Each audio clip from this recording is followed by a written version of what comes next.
சந்திக்கிறதுல நான் ரொம்ப மகிழ்ச்சி அடைகிறேன். இப்ப நான் இருக்கிறது கேரள மாநிலம் பாலக்காடு மாவட்டத்தில் அமைஞ்சிருக்கக்கூடிய பல பேருக்கு தெரியாத நெல்லியம்பதி அப்படின்ற ஒரு அற்புதமான ஒரு மலைவாச ஸ்தலம்.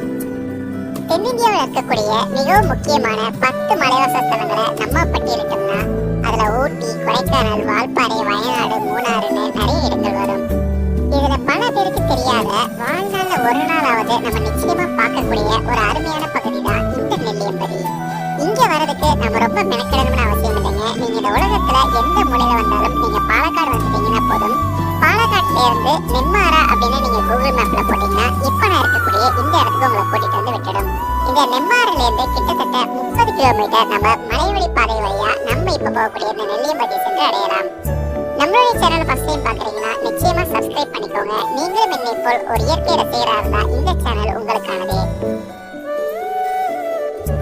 நம்மளுடைய தமிழ்நாட்டிலேயே ஊட்டி, கொடைக்கானல்னு மிகவும் புகழ்பெற்ற ஏகப்பட்ட மலைவாசஸ்தலங்கள் இருக்கும்போது இந்த நெல்லியம்பதிக்கு ஏன் நம்ம போகணும் அப்படின்னு கேட்டீங்கன்னாக்க, இப்பதான் பாத்தீங்கன்னா இந்த மாதிரி ஊட்டி, கொடைக்கானல் போன்ற பிரபலமான இடங்கள் எல்லாமே ரொம்ப ரொம்ப வணிக ரீதியா கமர்ஷியலா மாறிட்டு வருதுங்க. ஆனா இப்ப நீங்க பாத்துக்கிட்டு இருக்க அந்த தூரத்துல தெரியுற இந்த மலைத்தொடருக்கு மேலதான் நான் செல்லக்கூடிய நெல்லியம்பதி அப்படின்ற ஒரு அழகான இயற்கை நாற்கொடை அமைஞ்சிருக்குங்க.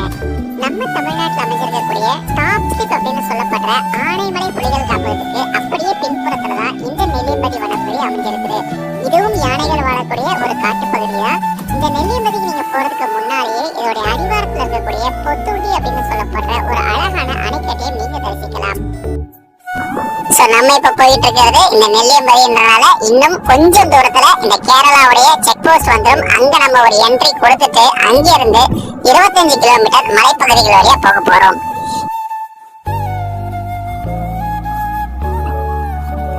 நம்ம போக போறது இந்த அணைக்கட்டுன்றது நம்மளால லெஃப்ட் சைட்லயே பார்க்க முடியும். நல்ல அற்புதமா இருக்கும் இந்த அணைக்கட்டு. குழந்தைங்களை செலவிடுறதுக்காக நிறைய ஏகப்பட்ட ஆக்டிவிட்டிஸ், ஜிப்லைன் கூட இருக்குது.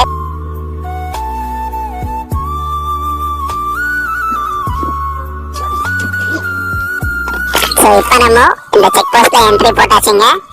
இங்க இருந்து இதுக்கப்புறமா நம்ம போகக்கூடிய அந்த மலைப்பாதை ஆரம்பமாக போகுது. இந்த நெல்லியம்பதி வரவங்களுக்காக ஒரு முக்கியமான விஷயம், நீங்க 2 வீலர்ல வந்தாலும் சரி, 4 வீலர்ல வந்தாலும் சரி, மாலை 3 மணிக்கு மேல எக்காரணம் கொண்டு மேல மலைப்பகுதி மேல ஏற ஆரம்பிக்க மாட்டாங்க. அதே மாதிரி நீங்க கீழே இறங்குறது 6 மணிக்குலாம் செக் போஸ்ட் வந்துடணும் அப்படின்றதும் கேரள வனத்தோடைய உத்தரவு. சோ இதை நீங்க ஞாபகம் வச்சுக்கோங்க நெல்லியம்பதி வந்தீங்கன்னா.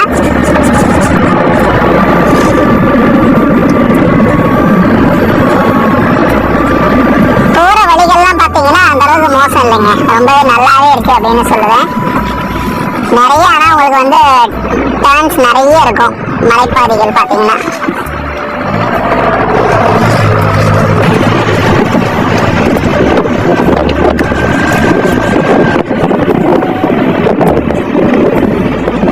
எனக்கு வந்து ஊட்டி, கொடைக்கானல்லாம் போய் எனக்கு வந்து போர் அடிச்சிருச்சு. ஒரு நல்ல இயற்கையான ஒரு இடத்துக்கு நான் போகணும்னா நீங்க வந்து தாராளமா நெல்லியம்பதி வரலாம். இது வந்து உங்களை ஏமாத்தவே ஏமாத்தாது.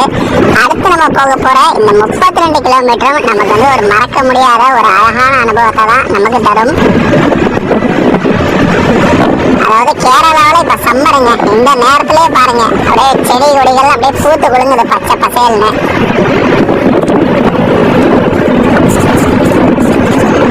அது மட்டும் இல்லாம இந்த நெல்லியம்பதி போற உங்களால நிறைய இடங்கள்ல இந்த மாதிரி பெயரிடப்படாத காட்டருவிகளை நிறைய பார்க்க முடியும்.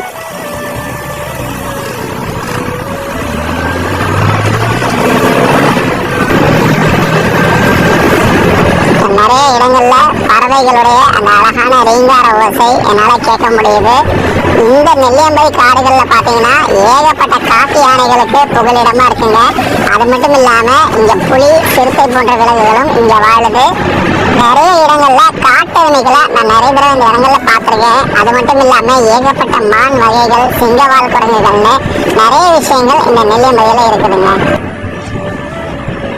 இந்த மலைப்பாதையை வந்து ரொம்ப வந்து ஒரு என்ஜாய் பண்ணி ட்ரை பண்ணலாம். ஏன்னா இதே நீங்க வந்து இந்த ஊட்டி, கொடைக்கானல்லாம் பாத்தீங்கன்னா எல்லா இடங்களும் அகலப்படுத்தி அந்த ரெஃப்ளெக்டர்லாம் வச்சு அந்த ஒரு காடுகளுக்குள்ள போற அந்த ஒரு அழகான அந்த ஒரு தன்மையே இருக்காது. ஆனா இந்த நெல்லியம்பதின்றது உண்மையாலுமே நம்ம வந்து ஒரு வனப்பகுதிக்குள்ள பயணம் செய்யற மாதிரி ஒரு அனுபவம் ஏற்படும். இந்த பாருங்க, அடுத்து ஒரு 1 கிலோமீட்டர்லயே அடுத்த என்னால ஒரு அருவியை எனக்கு வலது பாரத்துல பார்க்க முடியுது. முழுக்க முழுக்க எனக்கு ரொம்ப ரொம்ப பிடித்தமான ஒரு இடம் அப்படின்னு சொன்னீங்கன்னா இந்த நெல்லியம்பதிங்க. இந்த நெல்லியம்பதி நான் ஏன் வரணும், இங்க என்னென்ன இருக்கு அப்படின்னு கேட்டீங்கன்னா, இந்த பொத்துண்டி அணையில இருந்து நீங்க போகக்கூடிய இந்த 35 கிலோமீட்டருமே உங்களுக்கு அழகான ஒரு அட்வென்ச்சர் பயணமா இருக்கும்.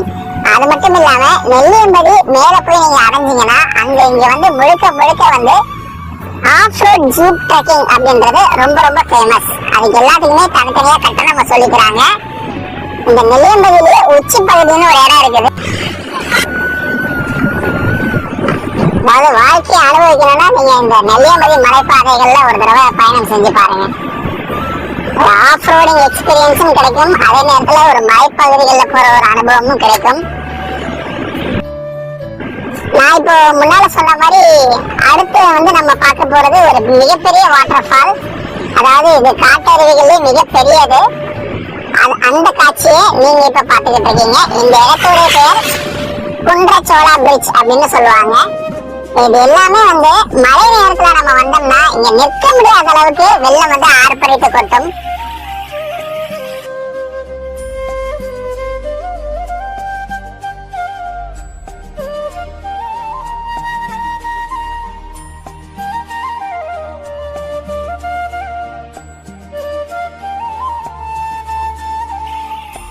அற்புதமா இருக்குது பாருங்க.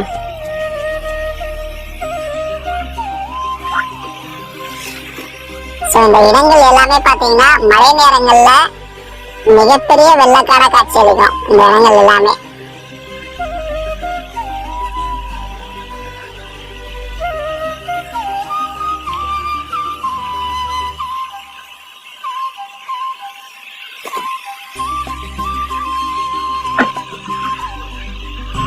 நீங்க ஒருவேளை இங்க வந்தீங்கன்னா எக்காரணம் கொண்டும் காடுகளுக்குள்ள அத்துமீறி உள்ள நுழையாதீங்க. ஏன்னா அழகு எங்க இருக்கோ அந்த அளவுக்கு ஆபத்தும் இருக்கு அப்படின்னு சொல்லுவாங்க. மிக மிக ஆபத்தான இடங்கள்.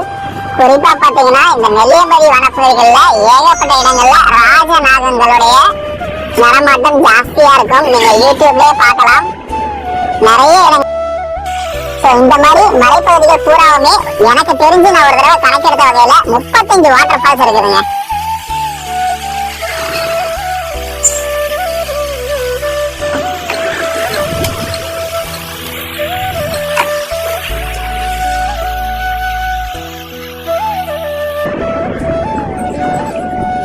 வாட்டர் ஃபாலுங்க. இந்த பொத்துண்டி அணையெல்லாம் பாத்தீங்கன்னா மழை நேரத்துல வந்து நீர் வந்து அப்படியே ததும இருக்குங்க. அவ்வளவு மழைப்பொழிவு இருக்கும். இந்த கேரளா வந்து பாத்தீங்கன்னா ஒரு அதீத மழைப்பொழிவுக்கு வந்து வெயிட் பண்ணிட்டு இருக்கு அப்படின்னு சொல்லுவேன். ஏன்னா நியூஸ்ல பாத்தீங்கன்னா இந்த வருஷம் வந்து கேரளாவில கனமழை இருக்கும், அதிகமா மழை இருக்கும் அப்படின்னு ப்ரெடிக்ட் பண்ணிருக்காங்க.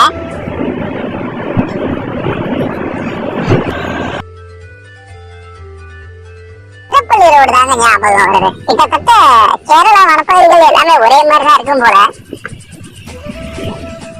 இந்த அதிரப்பள்ளி போற வனசாலையும் பாத்தீங்கன்னா இதே மாதிரிதான் இருக்கும். முழுக்க முழுக்க வனப்பகுதிகள், நிறைய இடங்கள்ல யானைகளை நம்மளால பார்க்க முடியும்.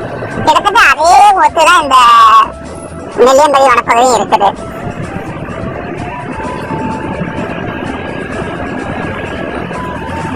இந்த நெல்லியம்பதியில மேல பாத்தீங்கன்னா நீங்க தங்குறதுக்கு நிறைய ரெசார்ட்ஸ் கிடைக்கும், நிறைய ஸ்டே இருக்குது. அதை பத்திலாம் உங்களுக்கு எந்த பிரச்சனையும் வேண்டாம்.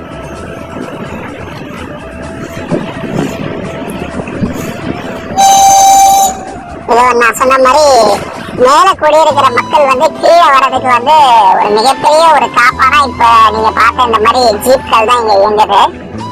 இங்க வந்து அரசு பேருந்து இருக்கனாலும் அது வந்து நிறைய டைமுக்கு தான் இருக்கும்.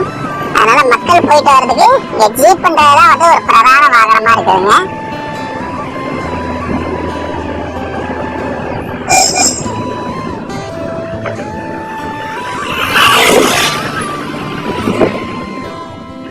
நிறைய மலைப்பகுதிகளில் பாத்தீங்கன்னா 2 வீலர் வந்து அலோவ் பண்ண மாட்டாங்க. ஆனா இங்க பாத்தீங்கன்னா நீங்க 2 வீலர்லயும் வர முடியும்.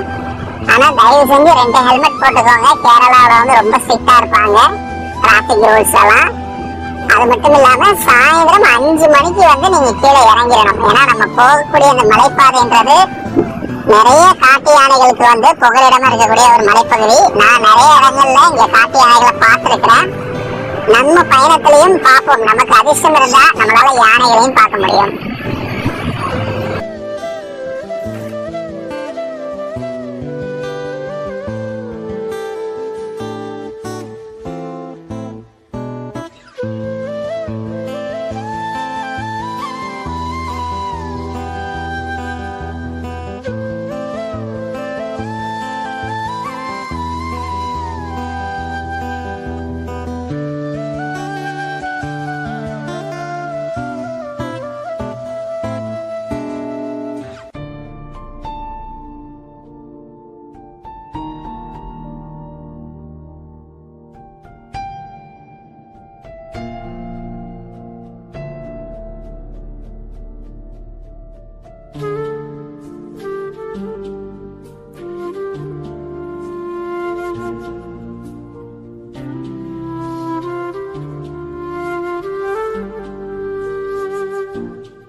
மீண்டும் எங்களுடைய பயணம் தொடர ஆரம்பிச்சதுங்க.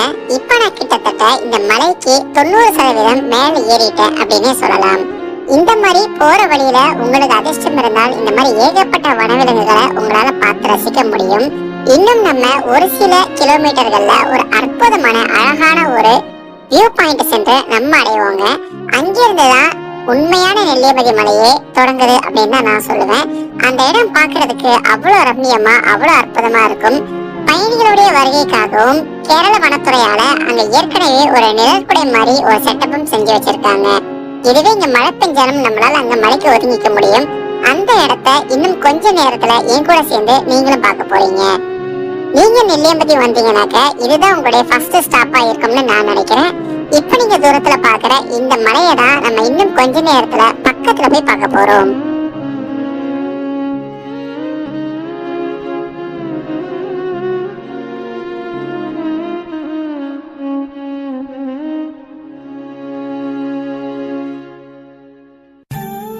நம்ம கிட்டத்தட்ட இந்த வியூ பாயிண்ட்டுக்கு ரொம்ப சமீபத்துல வந்துட்டோம் அப்படின்னே சொல்லலாம்.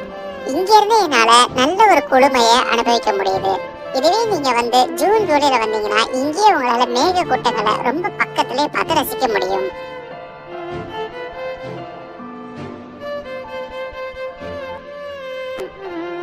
நம்மள மாதிரியே ஏகப்பட்ட சுற்றுலா பயணிகள் இந்த இடத்துக்கு வந்திருக்காங்க. இப்ப நீங்க பாக்குறதுதான் நான் இதுக்கு முன்னால நான் கடந்து வந்த பாதை. ரெண்டு பக்கத்துலயும் பாத்தீங்கன்னா மலைத்தொடர்கள் மாதிரி இருக்கும். ஒரு பக்கத்துல பாத்தீங்கன்னா நம்மளால கடினமான பாறைகளை பார்க்க முடியும். அதற்கு அப்படியே எனக்கு இடதுபுறத்துல மிகப்பெரிய ஒரு பள்ளத்தாக்கு பகுதியையும் உங்களால பார்க்க முடியும்.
வீடியோ நிச்சயமா பிடிச்சிருந்தா எனக்கு ஒரு லைக் கொடுக்க மறக்காதீங்க. நம்ம சேனலை கண்டிப்பா சப்ஸ்கிரைப் பண்ணிட்டு பாருங்க. கூடிய சீக்கிரம் மற்றும் ஒரு அற்புதமான வீடியோவில் நான் உங்களை சந்திக்கிறேன்.